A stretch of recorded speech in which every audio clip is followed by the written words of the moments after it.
Good morning प्यारे बच्चों। कक्षा 8 में आपका बहुत बहुत स्वागत है। हमारा लोकतंत्र, यह है हमारे चैप्टर का नाम, जिसका कि अभ्यास कार्य आज हम इस वीडियो में करेंगे। तो आइए प्रारंभ करते हैं क्वेश्चन 1 से।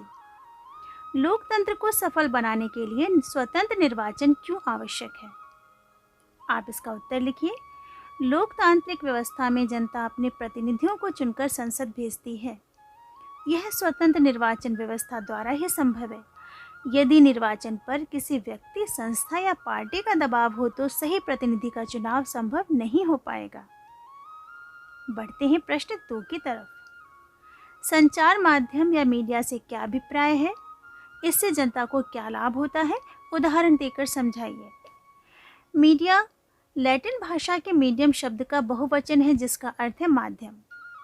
जब कोई सूचना देश विदेश के जनसमूह तक संचार माध्यमों द्वारा पहुंचती है तो उसे संचार माध्यम या मीडिया कहते हैं। इससे जनता को निम्न लाभ है। ये संचार माध्यम स्वतंत्र रूप से कार्य करते हैं। ये न केवल शासन की नीतियों का प्रचार करते हैं, बल्कि शासन के काम की जांच पड़ताल भी करते हैं, जनता को सूचनाएं उपलब्ध कराते हैं तथा सभी प्रकार के विचारों का आदान प्रदान करने का साधन बनते हैं। वे शासन तक जनभावना पहुंचाने तथा शासन पर सार्वजनिक दबाव का माध्यम भी होते हैं। अतः मीडिया लोकतंत्र का चौथा आधार भी कहा जाता है। नेक्स्ट क्वेश्चन है, संसद, विधानसभा अथवा ग्राम पंचायत के लिए प्रतिनिधि चुनते समय आप किन बातों का ध्यान रखेंगे? संसद, विधानसभा अथवा ग्राम पंचायत के लिए प्रतिनिधि कर्मठ, शिक्षित, योग्य, अनुभवी एवं ईमानदार होना चाहिए। नेक्स्ट क्वेश्चन है, राजनैतिक और सामाजिक अधिकारों के अंतर्गत किस प्रकार के अधिकार नागरिकों को दिए गए हैं? आप इसका उत्तर लिखिए। राजनीतिक अधिकार के अंतर्गत भारत का कोई भी नागरिक संविधानुसार चुनाव लड़ सकता है। नागरिक किसी भी राजनीतिज्ञ को उसकी सेवा अवधि समाप्त होने पर चुनाव में पराजित करके बदल सकते हैं। वे सरकार की किसी भी अनुचित कार्य की निंदा कर सकते हैं। 18 वर्ष या इससे अधिक आयु के लोगों को मत देने का अधिकार है। सामाजिक अधिकार के अंतर्गत 14 वर्ष से कम आयु के बालकों को ऐसे कामों पर लगाने से रोकना जो उनके स्वास्थ्य के लिए हानिकारक है। शोषण के विरुद्ध अधिकार द्वारा कमजोर वर्गों के स्त्रियों और बच्चों को सुरक्षा प्रदान की गई है। लोकतंत्रीय शासन में नागरिक सरकारी नीतियों का विरोध वैधानिक और शांतिपूर्ण उपाय अपनाकर कर सकते हैं। आवश्यकता पड़ने पर वे संगठित रूप से जुलूस निकालकर या प्रदर्शन करके भी सरकारी नीतियों का विरोध कर सकते हैं। और सार्वजनिक स्थानों पर प्रत्येक व्यक्ति को जाने का अधिकार है। नेक्स्ट क्वेश्चन है, लोकतंत्र में स्वतंत्र न्यायपालिका का क्या महत्व है? उत्तर लिखिए। लोकतंत्र में नागरिकों की स्वतंत्रता, समानता एवं उनके अधिकारों की सुरक्षा का दायित्व न्यायपालिका पर होता है।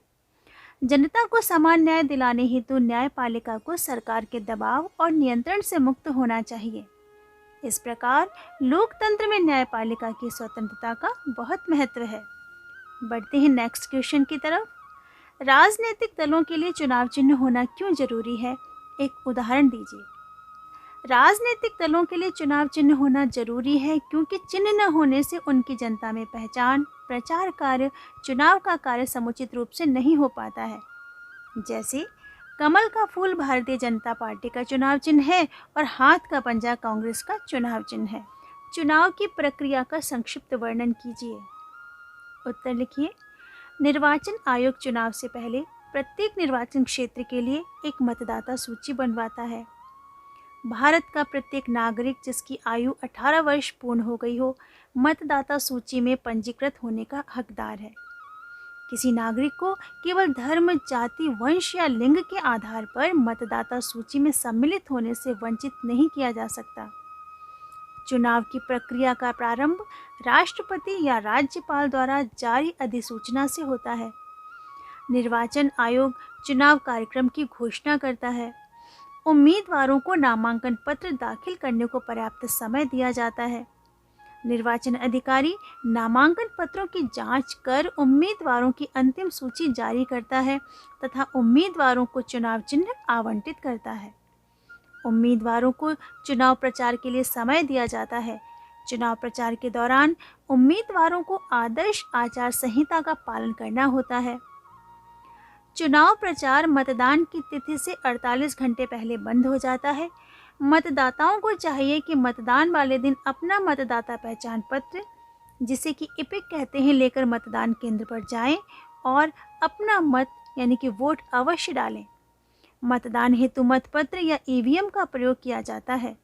मतदान के बाद पहले से निर्धारित तिथि एवं स्थान पर मतगणना होती है।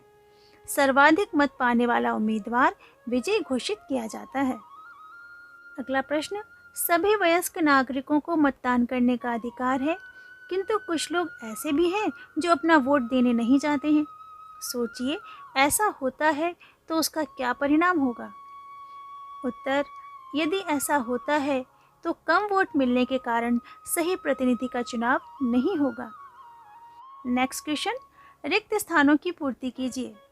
क, मतदान करने के लिए न्यूनतम आयु रिक्त स्थान में आप भरेंगे 18 वर्ष है। ख, देखिए, यदि कोई व्यक्ति कानून तोड़ता है तो उसे रिक्त स्थान में आप भरिएगा कानून के अनुसार सजा मिलती है। ग, देखिए, संविधान में भारत को आप रिक्त स्थान में भरिए लोकतांत्रिक देश घोषित किया गया है। घ, देखिए, मतदान करने के लिए इलेक्ट्रॉनिक रिक्त स्थान में भरिएगा वोटिंग मशीन का प्रयोग होता है। ड, भारतीय संविधान में स्वतंत्र एवं निष्पक्ष चुनाव के लिए रिक्त स्थान में भरिए निर्वाचन आयोग की व्यवस्था है। प्यारे बच्चों, तो ये थे हमारे चैप्टर 1 के क्वेश्चन आंसर्स। आप इन्हें अपनी कॉपी में नोट डाउन करिए। नेक्स्ट वीडियो में नए टॉपिक के साथ, तब तक के लिए बाय बाय। जय जय श्री राधे।